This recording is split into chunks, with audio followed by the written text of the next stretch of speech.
Hi, welcome back to my channel, and this time I want to talk a little bit about the top 10 books that I've read uh, in 2024, or at least the new releases, the 2024 releases that I've read in 2024, like my 10 favorites. There have been a lot of good books this year, but only one of them, like, there's been only one 5-star for me, and yeah, I guess you'll learn about it later, because I'm gonna start with the number 10 pick for me, and that is Honeymoons in Temporary Locations by Ashley Shelby. So this is a collection of mostly unconnected short stories about life in the near future, where climate change has, like ruined the world basically, and it's very weird. It's a very weird short story collection. Um, some parts of it reminded me of Jeff Vandermeer, but most of it is very unique, which is like not very easy to say considering the amount of like climate fiction that I've read, which is a lot. Um, Mostly the stories here are told in a lot of different like formats. Some of them are kind of like what's the word? I forget the word. Epistolary, like I don't remember the word, but it's that word. And a lot of the stories deal with something called what is it? Solas. I don't know how to pronounce it. I don't know how to pronounce a lot of things, but especially this solastalgia.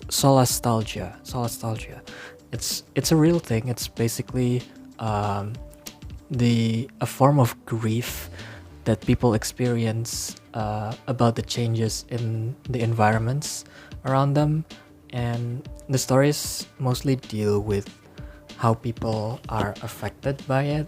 And yeah, it's really impactful in a lot of ways. I mean, like a lot of short story collections, not all of the stories are perfect, but most of them are quite good. And yeah, it's one of my top 10 books of the year so far. Next, we have a YA fantasy, and that is A Spin of Fate by A. Vora.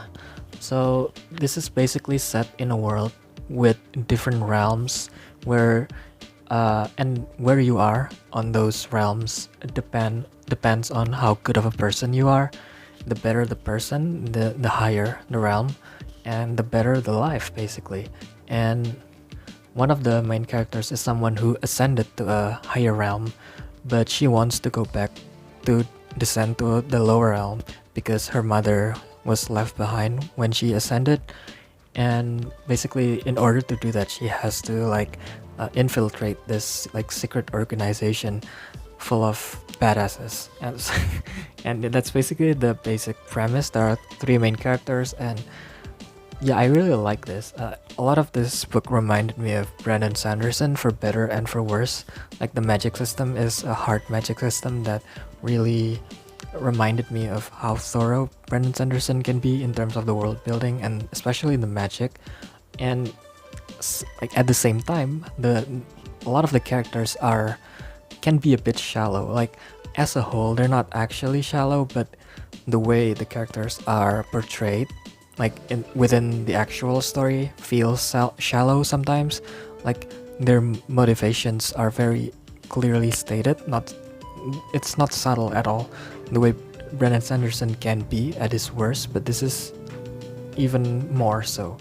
However, despite all of that, I still really like this book, especially for a YA book. It's quite unpredictable, even for me who has read like hundreds of fantasy books. It was quite unpredictable, and I really enjoyed that part of it, and the intricacy of the world building, and even the characters, even though sometimes they can be quite shallow. But yeah, I really enjoyed this one. The next one, the number 8, is actually a literary sci-fi. It's called Beautyland by Marie-Helene Bertino. So this is the story about a girl who thinks that she is an alien sent to Earth in order to observe humanity and Earth and report that to her bosses, and because like her species, her alien species is like threatened because the planet is like, I don't know, about to be destroyed. So she must learn whether Earth would be good for the aliens or not. And this is not something that's like focused on too much. It's more about the life itself of the main character, not the alien stuff. So this is more of a literary fiction first and science fiction second. And I think a lot of literary fiction readers will enjoy this, but not science fiction readers might not, because the focus is not on the sci-fi, more so on the characters and how she sees the world in this very unique way that I think is very compelling. Like all of the characters here are compelling. The writing is beautiful, and yeah, just amazing. If you're a literary fiction reader but you want to get into sci-fi, then this would be a very good start, I think. Um, the next one is also very literary but in a different way. Number 7, it's Rakesfall by Vajra Chandrasekera. So this is the author's second book. His first book was The Saint of Bright Doors, which was very critically acclaimed. It won the Nebula, I believe, and it was nominated for the Hugo. I don't know how to even describe this book. It's so weird, and it's so just there's so much here. It's so high concept that I can't even really describe the plot without really spoiling stuff. But it reminded me of This Is How You Lose the Time War, the book that went viral like last year. It reminded me of that, in that there are two characters who are connected throughout space and time, and both books are very poetically written. Like the prose is very, fancy and very literary, and the difference is that this book is even more complicated, and because it's a full-on novel, not just a novella. And yeah, a lot of people are not gonna like this one, but this one I feel like was specifically made for me, so which is why it's like my number 7 favorite of the year so far.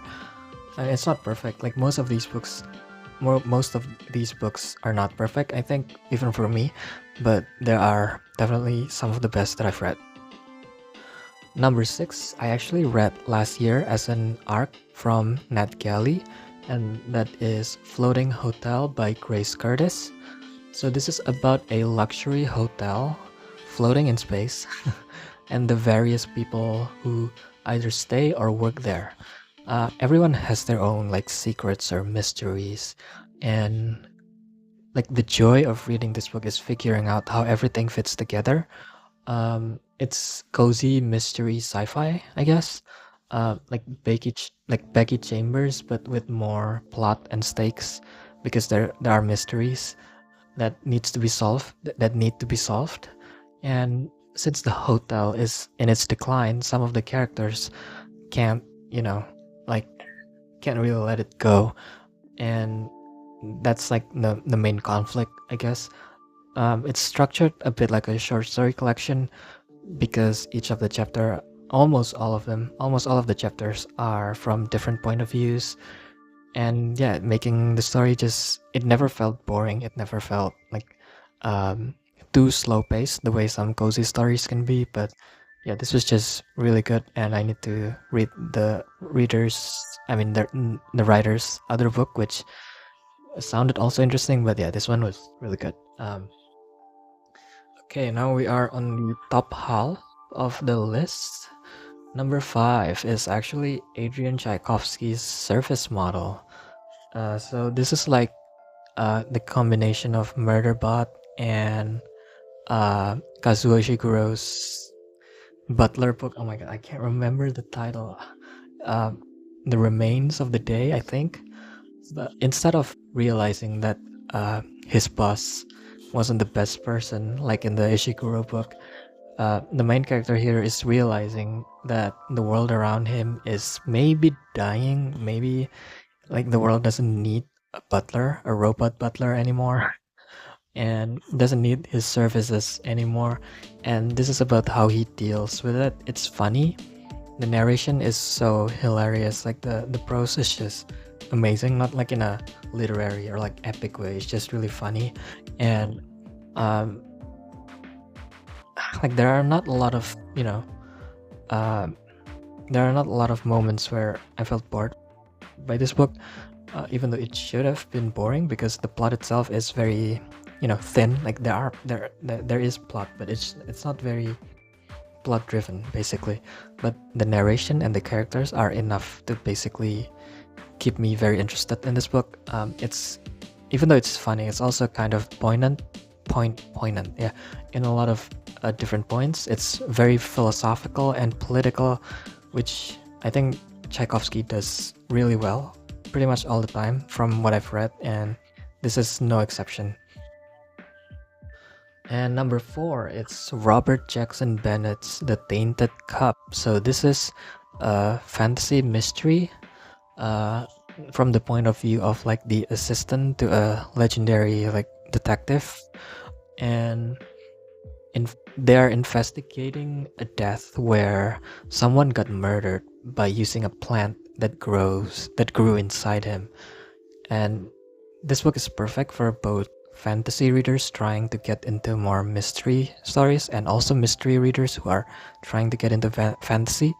And yeah, not only is the fantasy element like done well, I think the dynamic between the main character and his boss is also really interesting. Like the boss is a very weird character in the best possible way, and I think that makes the main character more interesting, even though he himself is maybe not like the most interesting main character. But because of the dynamic between the two, he becomes also really like compelling to read, I guess. But yeah, another great book. Okay, now we're on the top 3. Oh yeah, number 3 is Disquiet Gods by Christopher Ruocchio.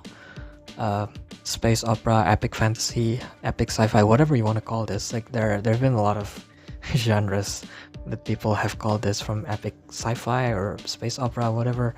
It's good. Whatever you want to call it, it's amazing. It's the new Dune, maybe. I don't know. We'll see.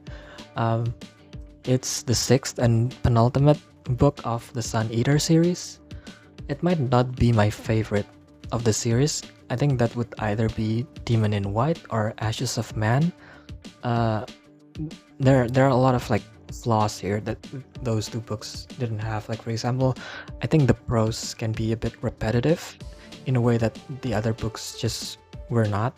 And then the book started quite slow, and by the end it felt like the book is more of a build up than for the final book than an actual standalone story.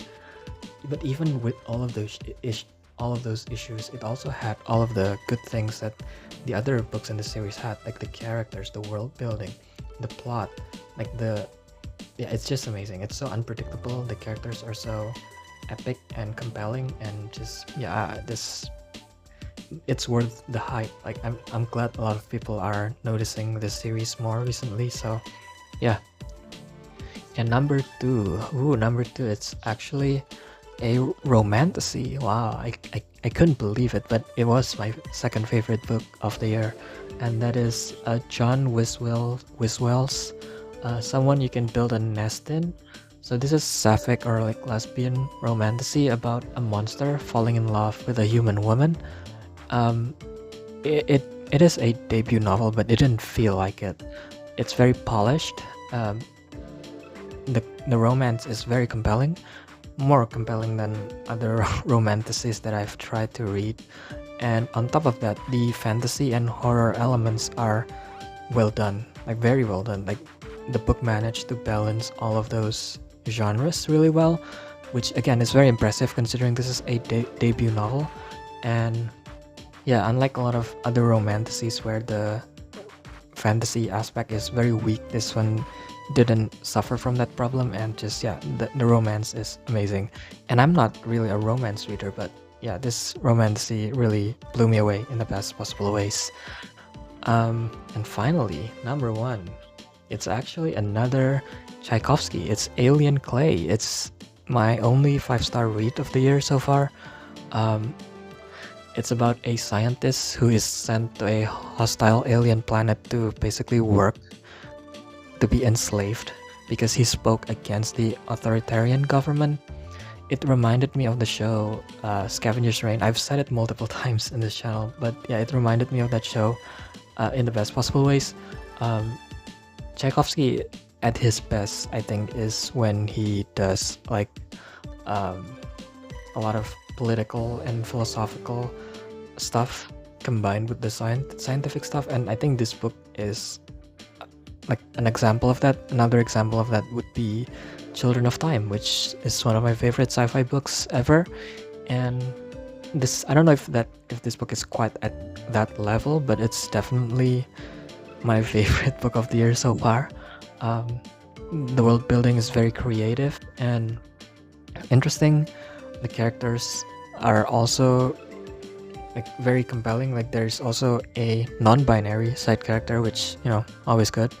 And a lot of interesting themes. Like for example, the book talk a lot about the theme of individuality versus like what's the word, collectivism, I guess. And it, even though it's very theme heavy, it's also like the plot doesn't slow down for the theme to be like focused on. Like the book was able to focus on basically everything from the characters, plot, to the philosophy, politics, the themes, and it just does it all like very smoothly. And yeah, that's why it's my favorite book of the year so far.